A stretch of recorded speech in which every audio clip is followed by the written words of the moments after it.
दोस्तों, आज की वीडियो में हम बात करने वाले हैं संपूर्ण रामायण के बालकांड भाग 11 गंगा जन्म की कथा 2।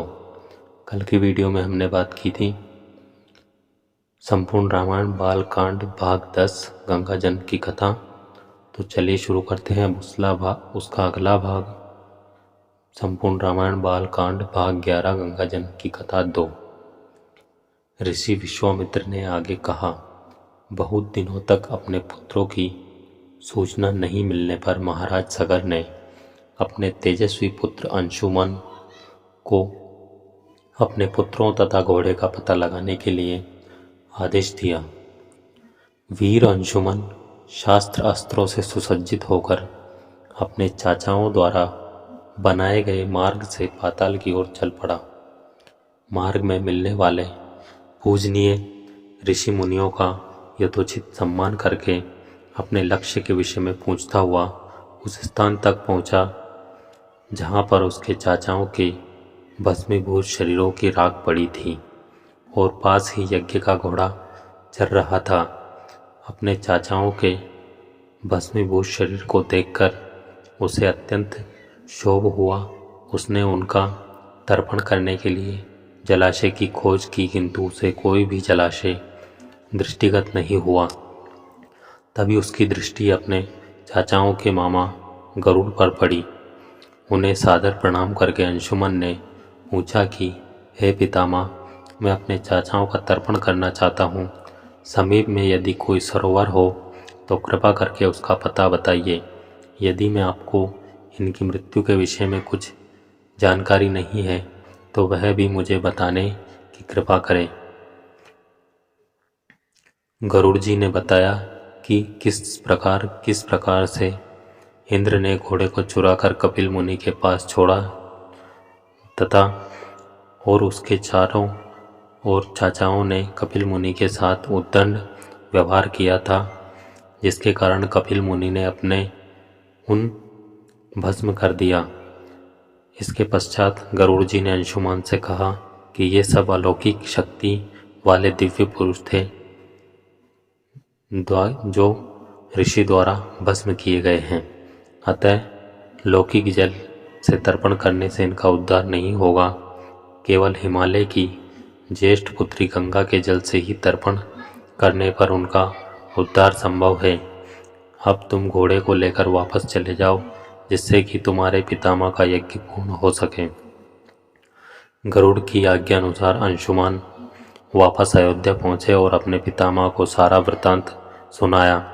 महाराज सगर ने दुखी मन से यज्ञ पूरा किया। वे अपने पुत्रों के उद्धार करने के लिए गंगा को पृथ्वी पर लाना चाहते थे, पर ऐसा करने के लिए उन्हें कोई भी युक्ति न सूझी। थोड़ा रुककर ऋषि विश्वामित्र कहा, महाराज सगर के देहांत के पश्चात अंशुमान बड़ी ही न्यायप्रियता के साथ शासन करने लगे। अंशुमान के परम प्रतापी पुत्र दिलीप हुए। दिलीप के वयस्क हो जाने पर अंशुमान दिलीप को राज्य का भार सौंपकर हिमालय की कंदराओं में जाकर गंगा को प्रसन्न करने के लिए तपस्या करने लगे, किंतु उन्हें सफलता नहीं प्राप्त हो पाई और वे स्वर्ग सिधार गए।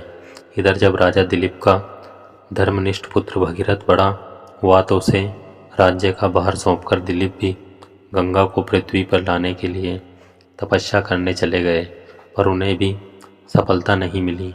भगीरथ बड़े प्रजावत्सल नरेश थे, किंतु उनकी कोई संतान नहीं हुई।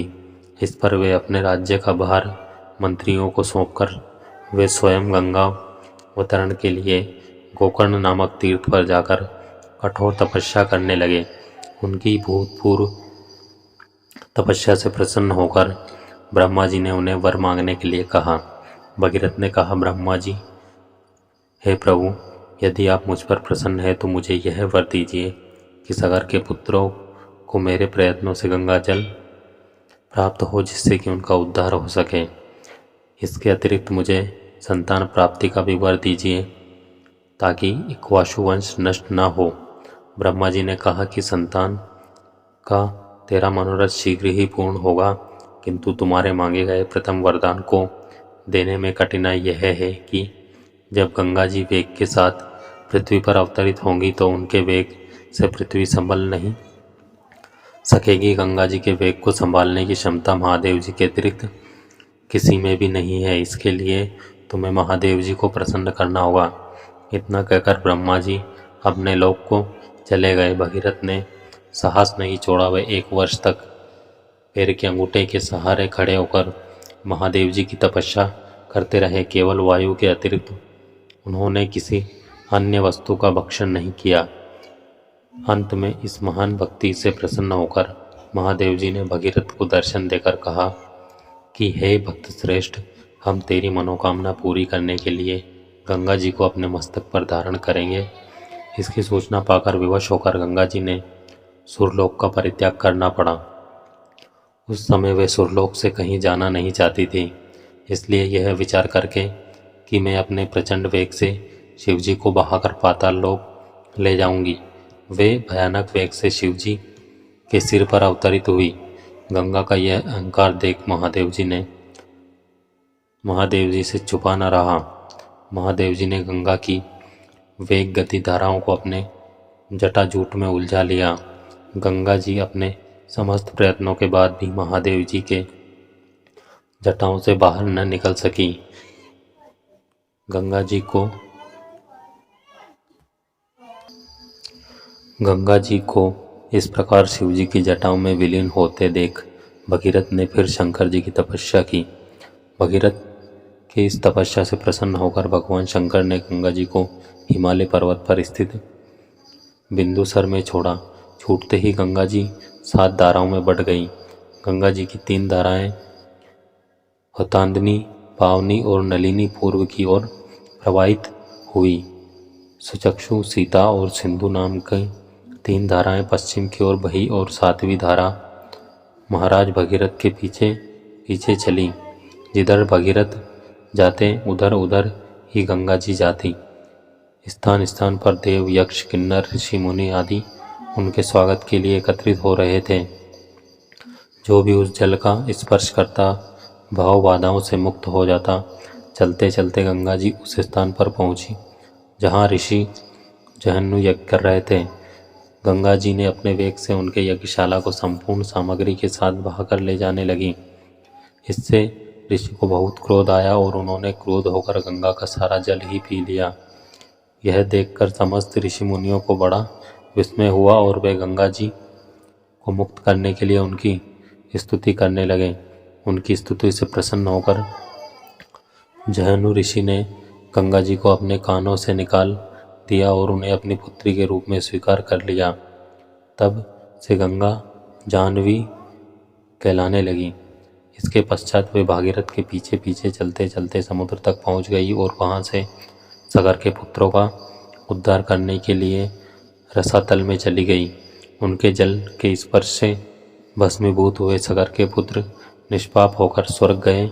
उस दिन से गंगा के 3 नाम हुए, त्रिपथगा, जाह्नवी और भागीरथी। हे रामचंद्र, कपिल आश्रम में गंगा जी के पहुंचने के पश्चात ब्रह्मा जी ने प्रसन्न होकर भागीरथ को वरदान दिया कि तेरे पुण्य के प्रताप से प्राप्त इस गंगा जल से जो भी मनुष्य स्नान करेगा या इसका पान करेगा वह सब प्रकार से दुखों से रहित होकर अंत में स्वर्ग को प्रस्थान करेगा। जब तक पृथ्वी मंडल में गंगा जी प्रवाहित होती रहेंगी तब तक उसका नाम भगीरथी कहलाएगा और संपूर्ण भूमंडल में तेरी कीर्ति अक्षुण्ण रूप से फैलती रहेगी। सभी लोग श्रद्धा के साथ तेरा स्मरण करेंगे।